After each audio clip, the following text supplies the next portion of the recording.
ভারতের উত্তর পূর্বাঞ্চলীয় 7 রাজ্য তথা 7 সিস্টার্স ঘিরে মেগা প্রজেক্ট নিয়েছে দেশটির সরকার।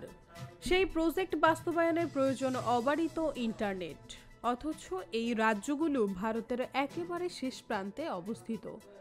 তাই অবারিত ইন্টারনেটের জন্য বাংলাদেশকে ট্রানজিট হিসেবে ব্যবহার করছে নয়াদিল্লি।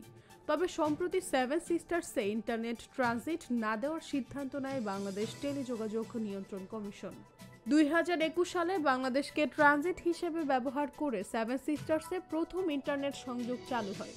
পরিকল্পনা ছিল সমুদ্রের তলদেশ দিয়ে আসা কেবল বাংলাদেশের ভূপৃষ্ঠের ল্যান্ডিং স্টেশনে আসবে। সেখান থেকে ত্রিপুরা হয়ে ভারতের উত্তর পূর্বাঞ্চলের সঙ্গে দ্বিতীয় আরেকটি সংযোগ দেয়া হবে। তবে বিটিআরসি সেই পরিকল্পনা থেকে পিছিয়ে আসায় ভারতের তথ্য প্রযুক্তি মহলে ব্যাপক আলোচনার জন্ম হয়।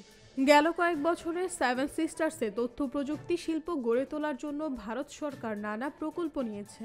প্রতিটি রাজ্যে গড়ে তোলা হয়েছে সফটওয়্যার পার্ক। এছাড়া ড্রোন তৈরির শিল্প, সফটওয়্যার নির্মাণের মতো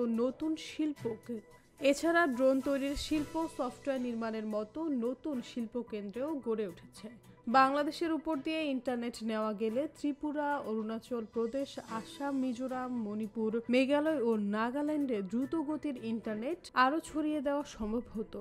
তবে ভারতীয় বিশ্লেষকরা বলেছেন, বাংলাদেশ যদি সত্যি বাড়তি ব্রডব্যান্ড ইন্টারনেটের সংযোগটি না দেয়, তাহলে উত্তর পূর্ব ভারতের তথ্য প্রযুক্তি খাতের উন্নয়নে বিশেষ প্রভাব পড়বে না।